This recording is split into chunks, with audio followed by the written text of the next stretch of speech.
This is Eric Anderton, and you're listening to Construction Genius, a leadership masterclass. Thomas Edison said that genius is 1% inspiration and 99% perspiration. If you're a construction leader, you know all about the perspiration, and this show is all about the 1% inspiration that you can add to your hard work to help you to improve your leadership. Welcome to Construction Genius. If you want to extract yourself from the day-to-day operation of your business and spend more time focused on the things that you do best, then this interview is for you. My guest is James Camp. He helps people buy, build, and sell digital businesses. Now, before you turn off the podcast, business is business, right? And he knows how CEOs can extract themselves from the day-to-day and focus on what they do best. And that's why we have James on Construction Genius. So enjoy the insights that he shares. Feel free to share this with other CEOs you know would benefit from the insights that he has.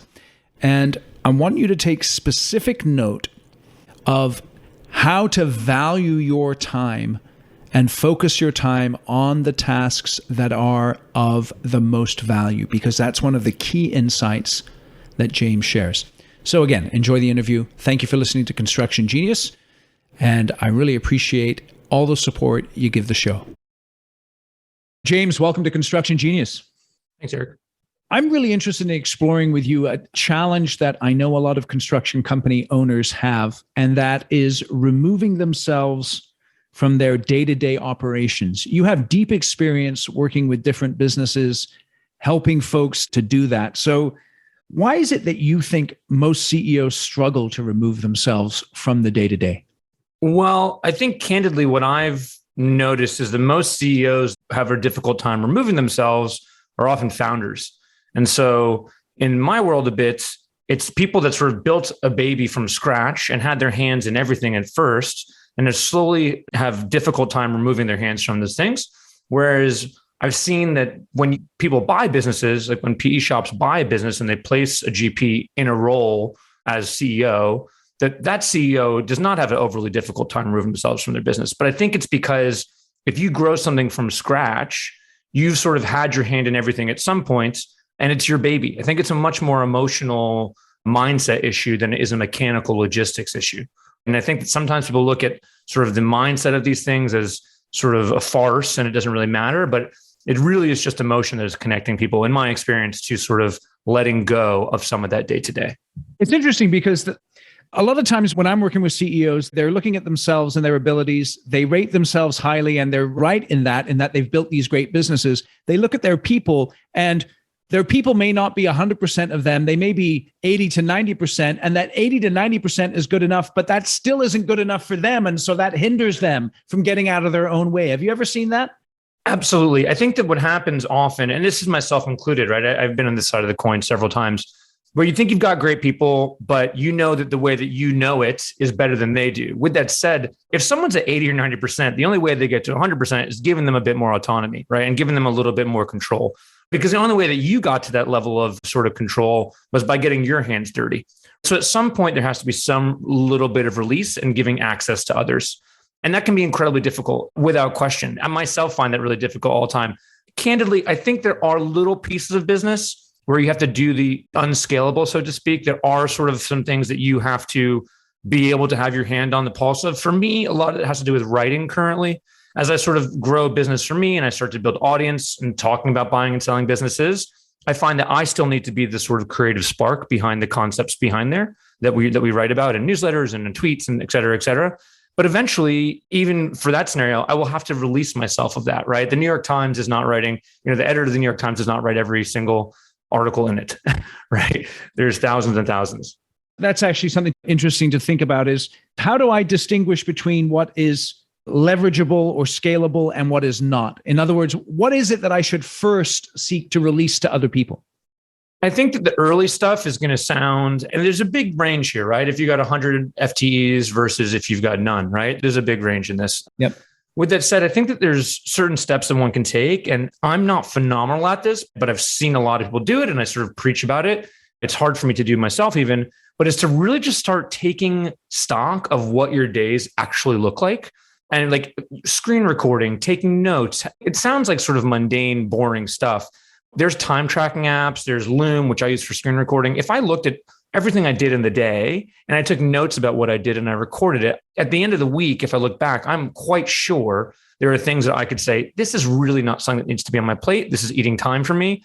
And then I think there's another weird amorphous thing I like to do, which is to sort of figure out what I genuinely believe my time is worth.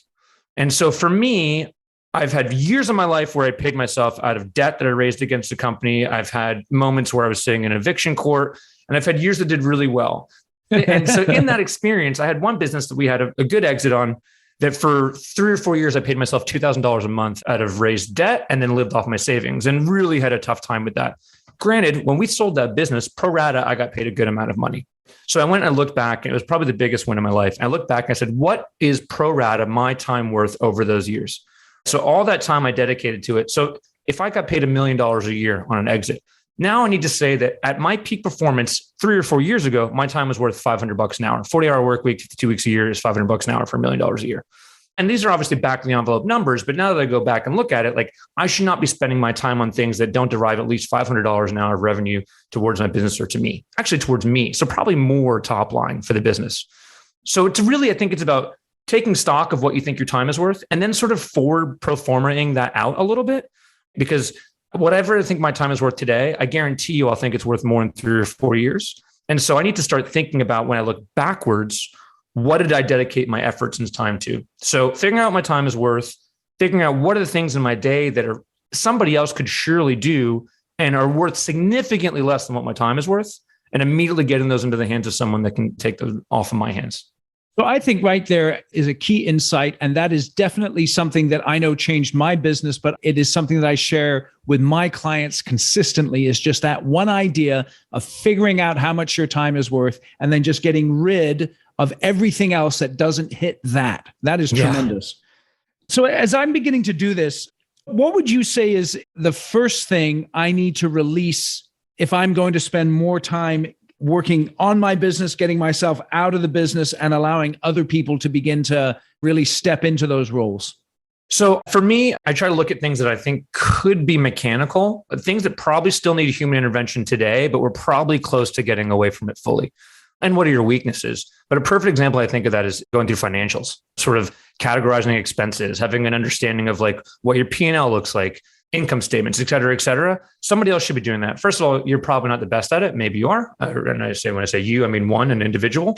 Yep. But also when it comes down to it, like I can tell you that unless you have an incredibly complicated business, it doesn't take a rocket scientist of a bookkeeper to do your books. Now, being a true CFO, financial planning, tax planning, this is a whole different bag of tricks. But bookkeeping should be something that I think is very quickly taken off your hands, because you also want to have another set of eyes on it that looks at it and says like, no, this is what's working, this is what's not. And I think it's relatively time consuming. The other things that come in with that are sort of the classic scheduling meetings, sort of how you distill that information from post meeting. So emails, scheduling, and things along those lines, right? That's really sort of where I would look for it. Should every CEO be involved in sales, regardless if they're at the beginning of their business or towards the end of their business? So I think that towards the end of your business, that the sales can be, I think that it really depends on the size of the business that you're looking at. I sort of am a firm believer that most at scale CEOs, whether they recognize it or not, are just really high level saleswomen.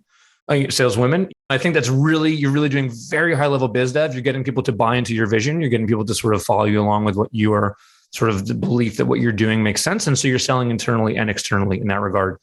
With that said, the mechanics of actual sales, no, I think that one should be removed from that sooner than later. Part of the problem, you run into like a misalignment of incentives with SDRs, right? And with sales. And part of this is that if people work on a commission only basis or their upside is commission, they're incentivized to just sell as much as they can, right? Whereas like as a CEO or an owner, you sort of want the right clients to come in, not because you want to service them as well as possible. There's no interest in bringing in people that you can't service correctly, whatever your business is, construction or selling water bottles or whatever you want it to be. That's one of the type of things that I think that if you set up some of the right processes and automations and workflows combined with an SDR, like a sales development rep, like someone hopping on the phone, I think you can get most of the real sales done. Obviously the super high level stuff, is going to be a little bit relationship based, but the sooner you can remove yourself from it, I think eventually we'll get into this chat a little bit about like the exiting of a business. And a lot of that is going to be predicated on how removed you are from that business. So the sooner you can get yourself out of there, or the sooner you can set processes up to remove yourself from it, I think the better off you'll end up being. Let's just explore that in terms of the exit. In your experience, what are the different flavors of exit that a CEO can pursue? So I'll tell you, we just went through a cash only exit.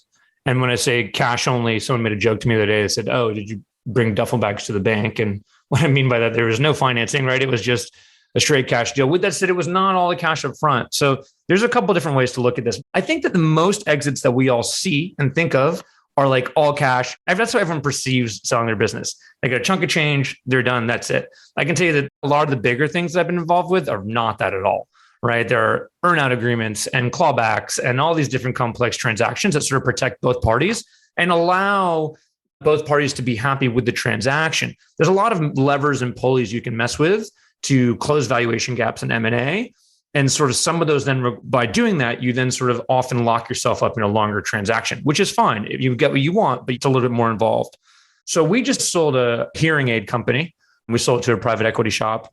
When we did that, we got like 2/3 of it up front. And then there was a 2-month transition, another third of it about a month later.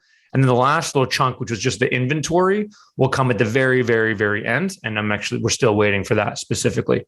But yeah, I think in general, there's cash exits. And then the other biggest exit I've had came with a certain amount of cash and then a certain amount of a stock swap, right? So we sort of swapped equity. So I became an equity holder in the company that bought us.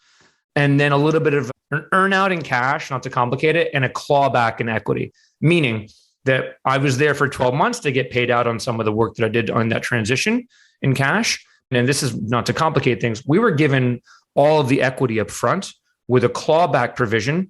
And that clawback provision, meaning that they were allowed to take back some of that equity if we didn't hit certain KPIs, certain key performance indicators. And the reason that we structured like that versus an earnout of equity was because with the SEC, you have different rules about selling equity blocks. And I wanted all of our equity up front.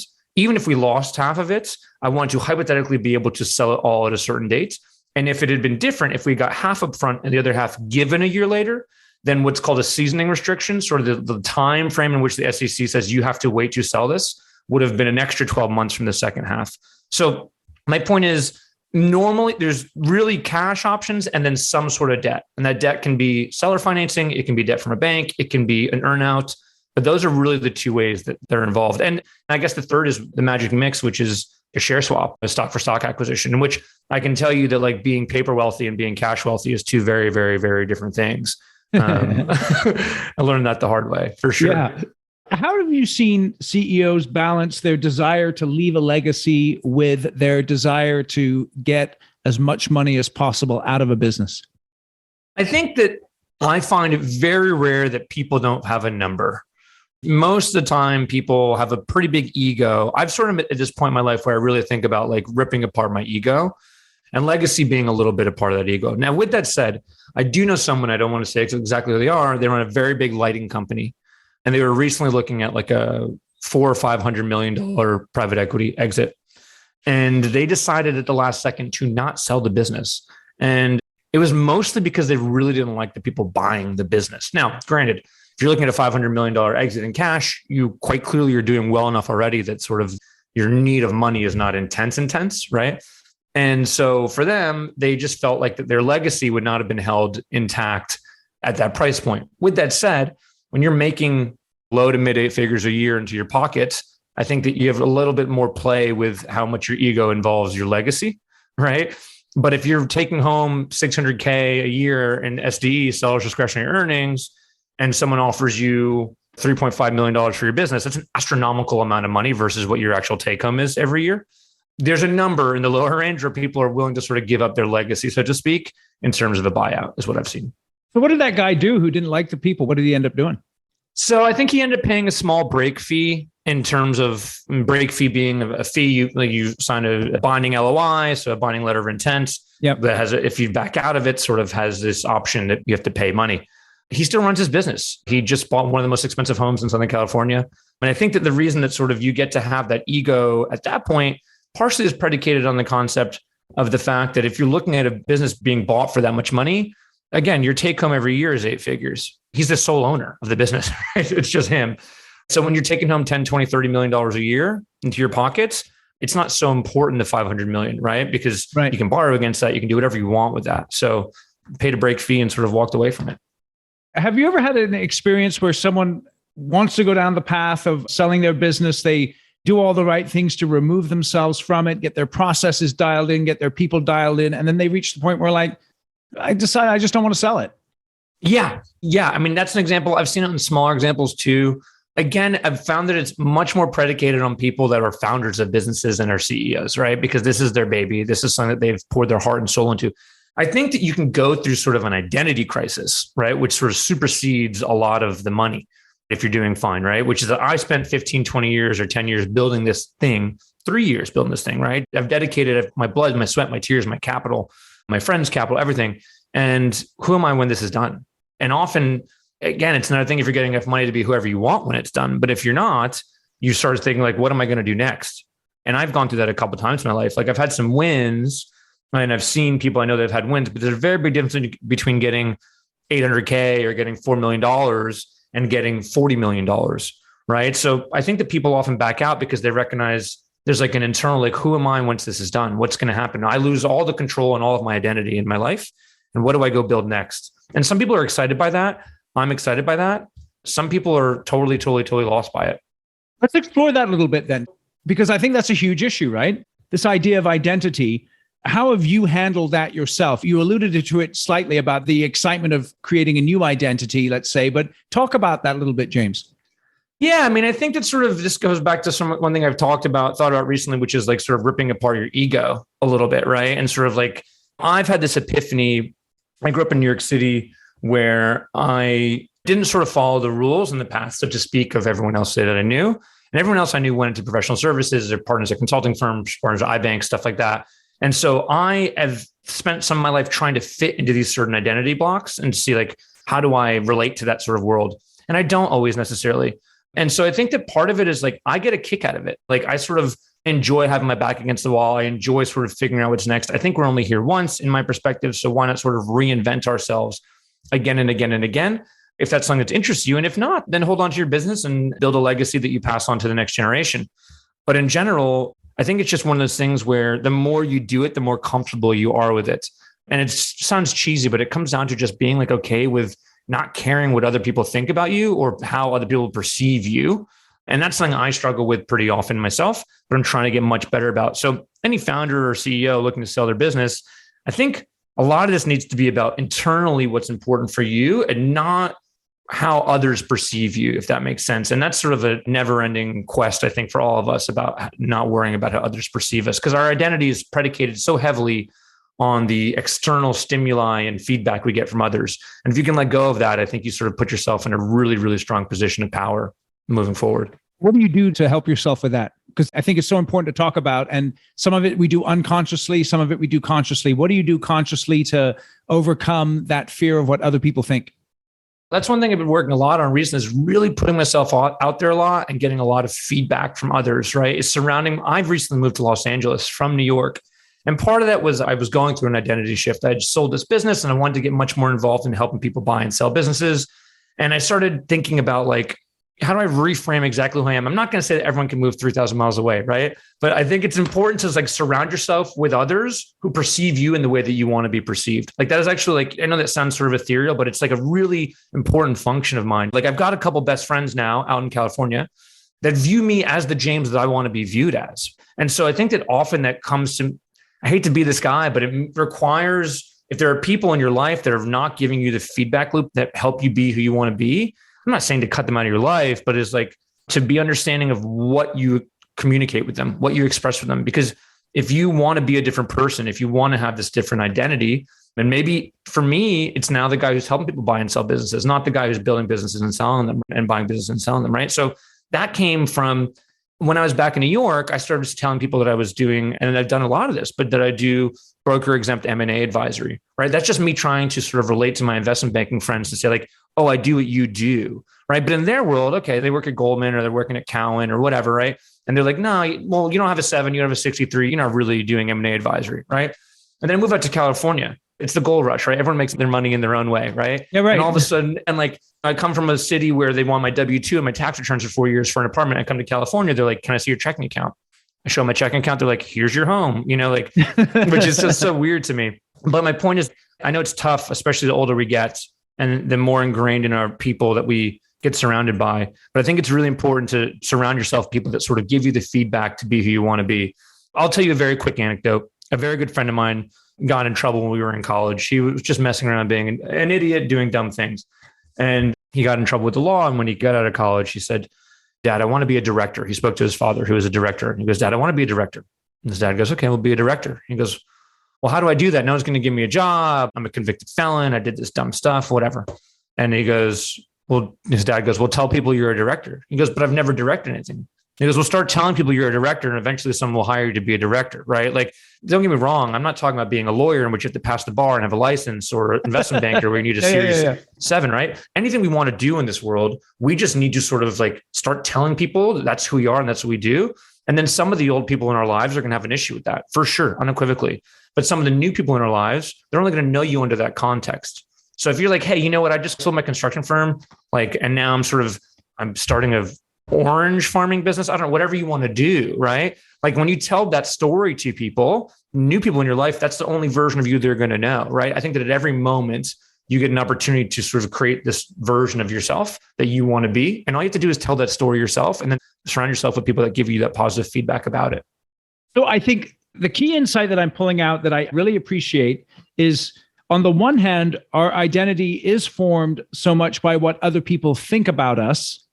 And then on the other hand, if we pick the people that we surround ourselves with, and those people view us in the way that we want to be viewed, then that can help to shape our identity.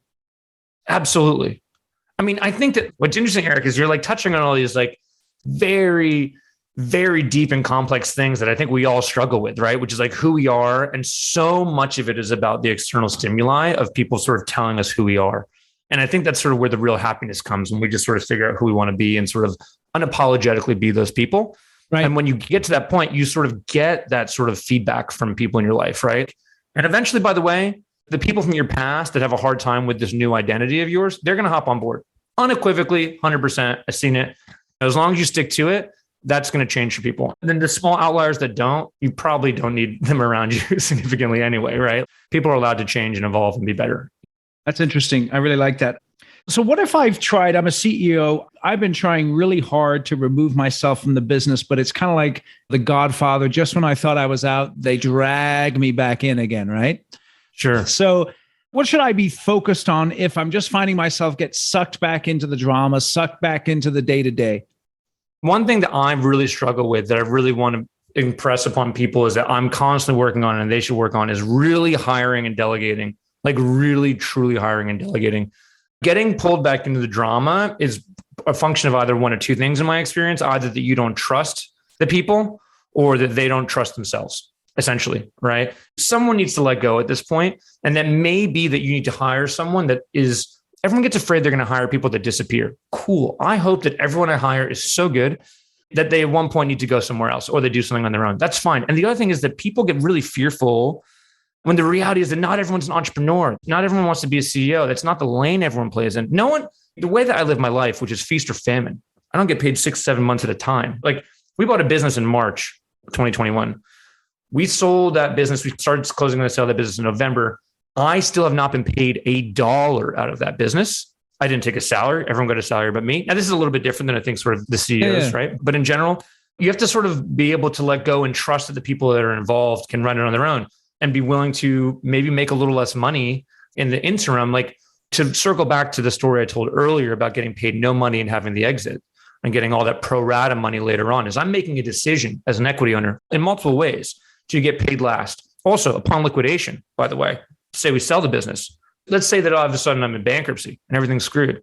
There's a whole list of lenders and employees, and everyone gets paid before the judge says that James gets paid anything. So risk and reward inexplicably tied hand in hand. I think that one of the things I see often is that as people try and scale businesses, is recognizing that they may need to make a little bit less money today in this growth stage so that they can make more money later on.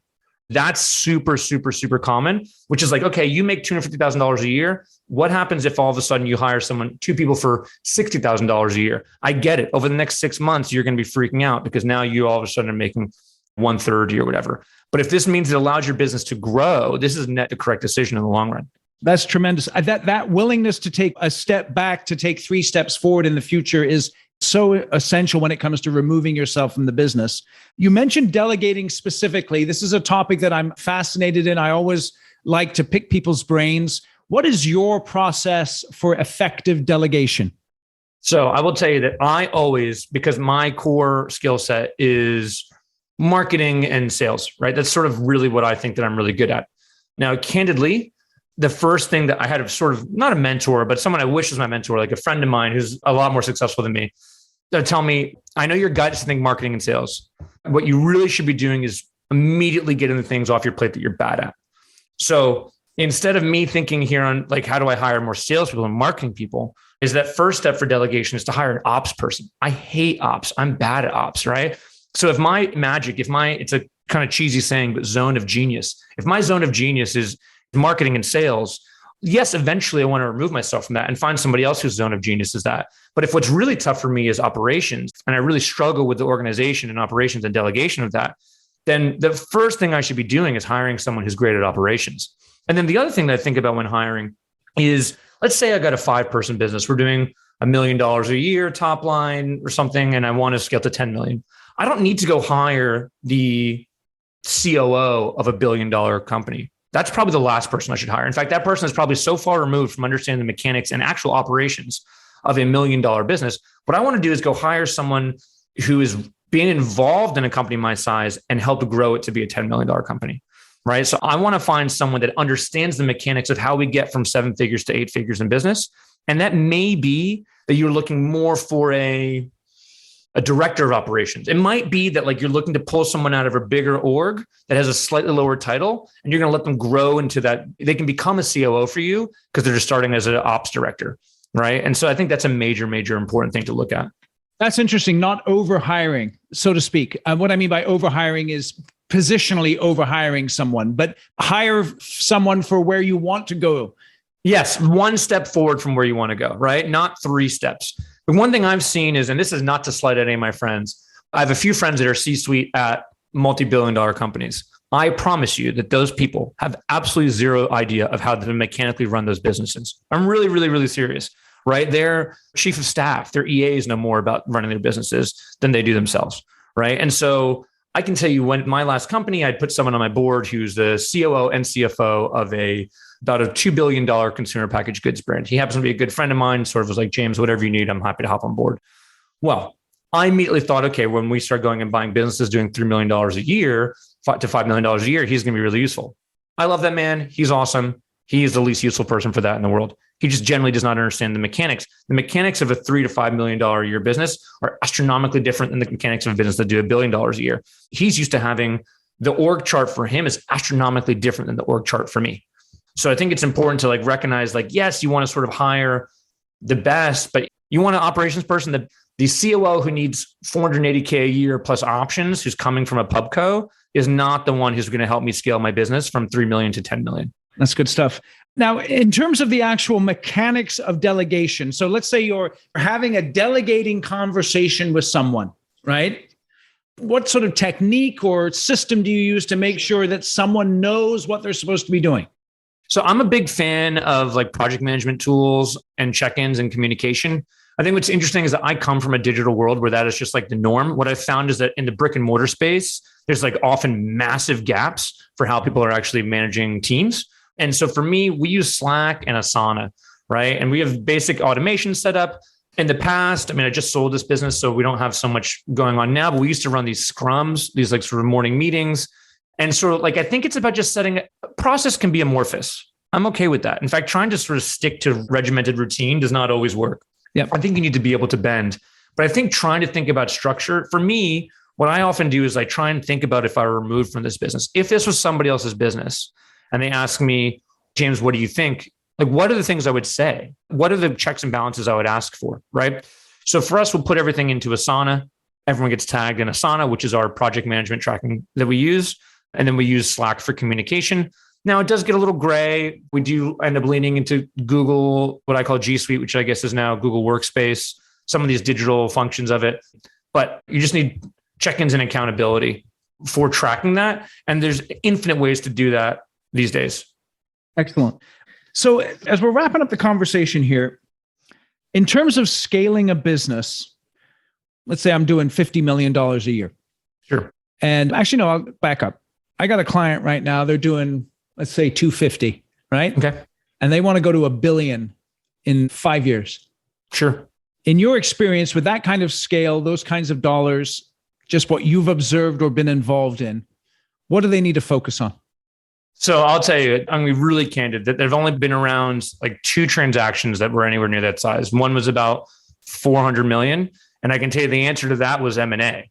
It was acquisitions, right? It was acquiring other businesses. That's really what it was. It was not about like, how do we get more output out of our sales team? It was not how do we do more of what we have? It was how do we find accretive businesses that we can bolt on that the moment we put them in, become more profitable and can scale. And so even with my last bigger business I sold in 2020, like I said, the sale of that business was partially a stock swap, right? It was partially them giving us equity in their business. So at that scale, what I've seen is like, don't get me wrong, if you have a super high growth business that is doing 250 million a year and you're already pro formaing because you're going 20 or 30% year over year, you're already seeing where you're going to be. That's a very different thing. But you've capped out at 250 million. I mean, from my experience, the answer is M&A. The answer is rolling up other businesses in your space that sort of makes sense and are accretive to you and the seller wants out of. So that's where I've been in that regard.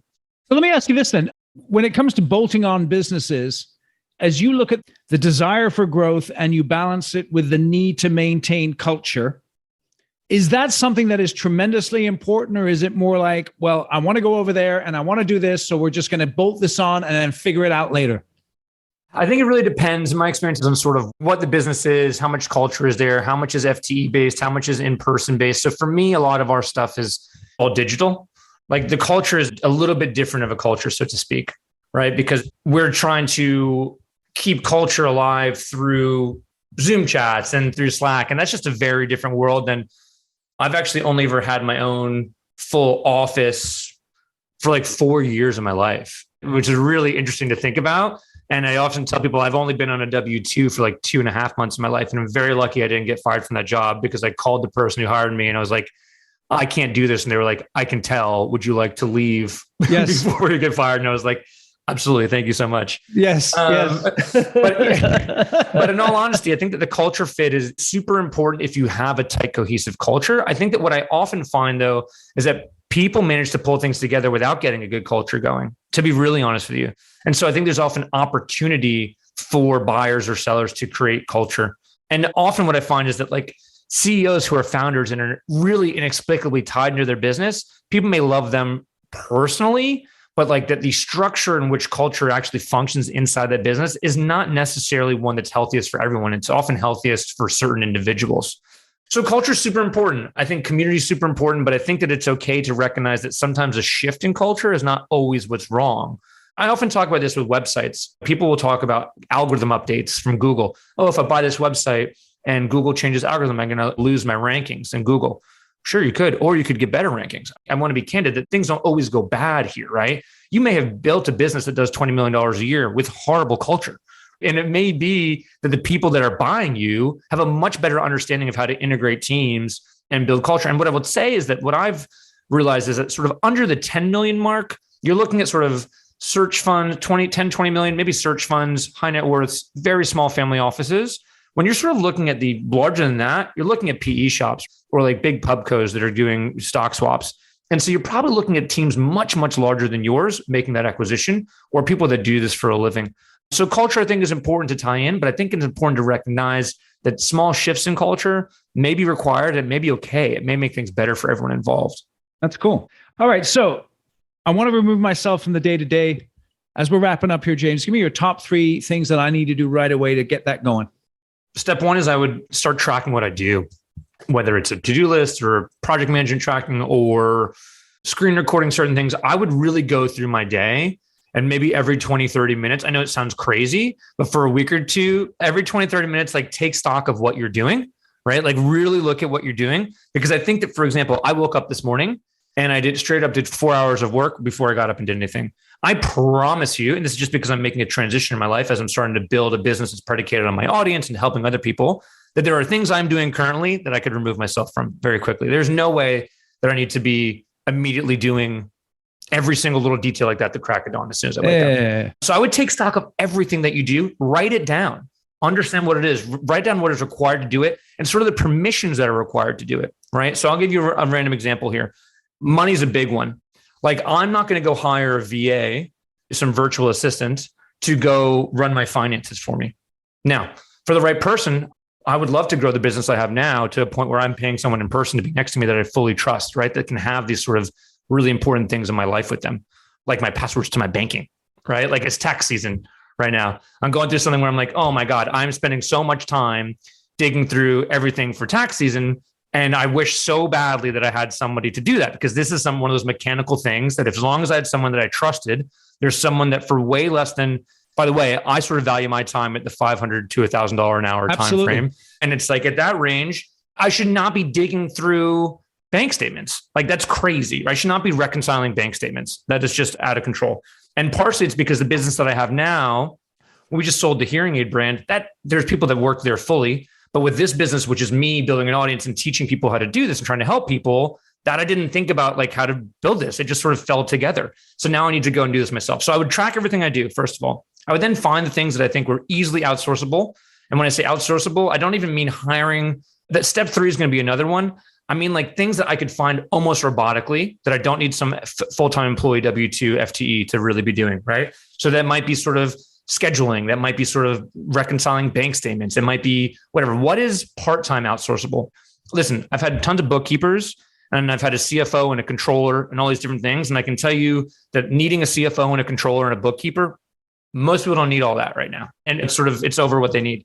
So then I would hire those things out. And then the third thing I would do is think about what are my biggest weaknesses that are not like robotically outsourceable. And for me, that's operations, right? So for me, that means that the next step in my business is going to be to hire an ops person to make sure that sort of the contractors are still sort of in play and all keep together, and it works with what I'm doing, and I can still stay in my zone of genius, so to speak. And then as that all gets taken in, and then when I start capping myself on marketing and sales, which is sort of what I'm really good at, is like, that's when I start replacing myself. That's when I start filling myself. So those are the sort of 3 steps. I would record everything I do, replace the mundane. And then on the third level, I would look at what are the complex things that I need real brain power for, that I'm willing to pay for, but that I'm bad at. And like, not even that I'm just bad at, but I hate doing. And so one thing I really try and stress to people, listen, Eric, I'm all for Marcus Aurelius, the obstacle is a way, do what is tough. I'm all for it. But I will also tell you that success, I find, comes from not thinking about life in a vacuum and thinking about life in reality. All right. And so the vacuum says, lean in, do what you hate. Of course, we all have to do that to an extent. But the moment you can take that off your plate is the moment that your brain sort of opens up into being able to fully go into the things that you love doing and are great at. So I think it's important for people to remove themselves, not just from things they're bad at, but from things they dislike doing. Because in the reality of life, if you hate doing something, you will do it more slowly. It will be more of a chore. You will do it more poorly, even if you're good at it. So I want to be happy and do things I love. And that's what allows me to work 20-hour days, 17-hour days, is when I'm doing something that I don't realize is work. And for that to happen, I have to sort of enjoy what I'm doing. And that means removing myself from the things I hate doing. Yeah, it's interesting you say that. I've been reading the book of Ecclesiastes, and one of the things, the refrains in Ecclesiastes is to enjoy your work. Sure. And so that's the flip side of the obstacle is the way, is like, dude, if you're not enjoying it, find someone else to do it. You know what I mean? 100%. And I think that in the beginning, like I said, I'm all for, we all have to, the obstacle is the way, right? We have to do some of these things.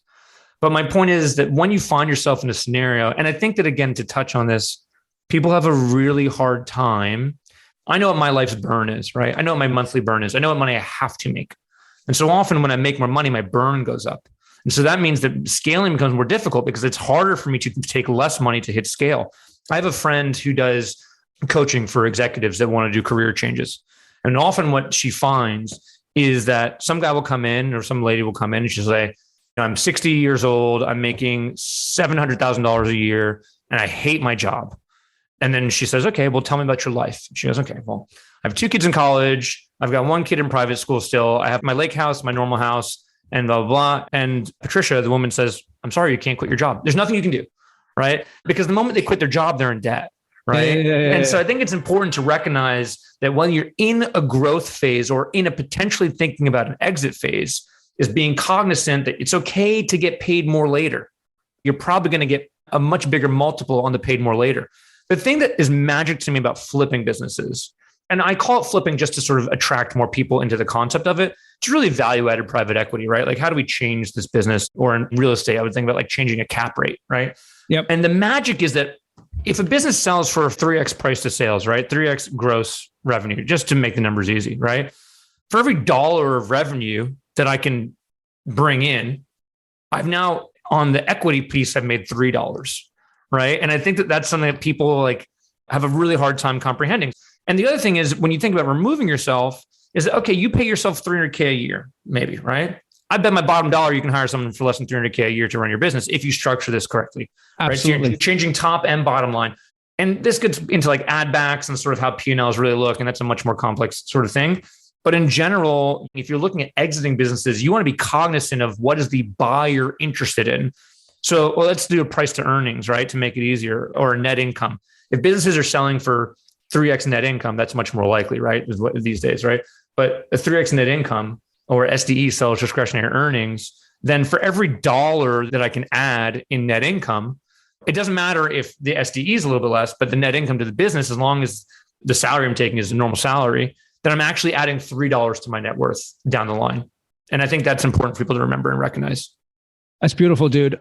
There's so much in there. I really appreciate it. I think it's so important for people to be able to understand that to remove themselves from their business, there's multiple things that they can do across a variety of things, including modifying their burn rate so that they feel more comfortable with the process of removing themselves from the business. So I think that is a tremendous insight that people can lay hold of. James, how can people get a hold of you? And tell us a little bit more about yourself here as we're wrapping up. Sure. So the elevator pitch of me is I'm a marketer who is like sort of a transaction junkie. Like at my core, I'm good at marketing, and I've managed to find myself playing in the M&A space again and again. And I am findable. You can find me on Twitter, which is my Twitter is Jameson Camp, or James on Camp. Twitter, and then nanoflips.com, nanoflips.com.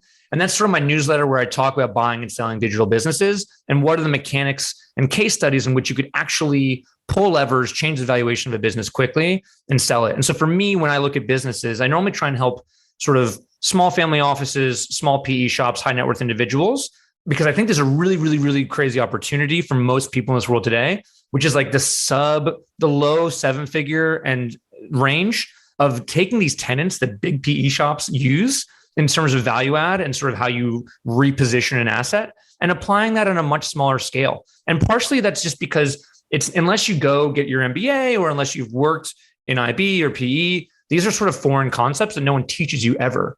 So yeah, what I like to do these days is sort of help people find businesses that are accretive to their life or to their current business, and help them acquire it and reposition it to make their current business more profitable, and then help them catch an exit later on, hypothetically. Or very often, what I find is that I often talk about exits and flips because, again, for every dollar you add, you're getting $3 or $4 in net worth. And that becomes really exciting in terms of getting people interested in these concepts. But the reality is that I find that very often people that find ways to take their business and make it more profitable, or to buy a business that they make more profitable, end up making it a buy and hold scenario, because they recognize that when you can remove yourself from the business, you can basically just be collecting dividend checks for what I would call semi-passive income. I think passive income is sort of a farce unless you're getting dividends from some giant company.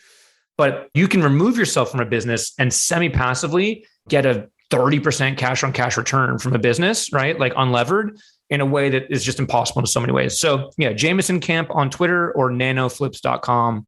That's basically all I talk about. Beautiful. Links in the show notes for how to get hold of James. James, one last question real quick. What's the one thing you miss about New York? Oh, so I'm going to catch some flack from this. but I miss the hustle. I miss the grind. It's pervasive in LA, but it's different. It's much more of like a slow burn, like we're going to move and groove. Where New York, it is, everyone is just out there trying to make it happen immediately. And that is because I was born there. That's just like deep in my soul. What I will say about New York, though, is that I find that there are poets and authors who write beautiful poetry about New York, like a love poem about how enamored they are with it, how sexy it is, how beautiful it is. That is not New York to me. New York is my mom. New York is like my safety net, my comfort zone. So I like to go back to New York for a little bit of a reminder, like, let's go get it. Let's go make this happen. Some people hate that about New York. One man's garbage is another man's treasure. One man's trash, another man's treasure.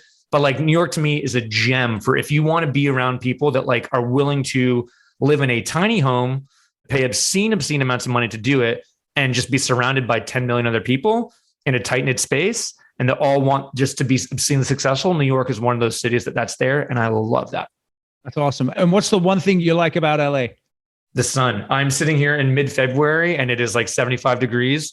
I will probably go meditate on my roof later and eat lunch, and that's really the quality. I will unequivocally the quality of life in Southern California beats Manhattan for sure. That's what keeps us in Cali. It's the weather. That's for sure, man. Unequivocally. Awesome. James, I appreciate your time. You've been very generous, and I wish you all the best.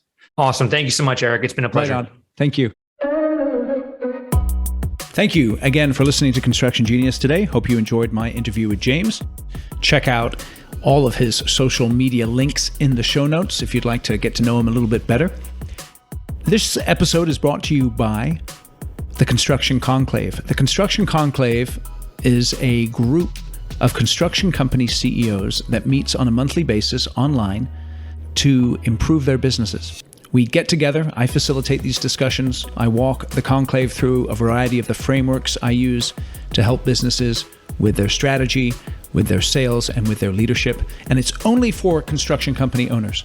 If you're interested in learning more about the conclave, please reach out to me on my website, constructiongenius.com/contact. Again, we meet just once a month for about 90 minutes, so it's not a tremendous tax on your time, but it is an opportunity for you to get together with other construction company business owners and spend some extremely focused time learning how to grow your business.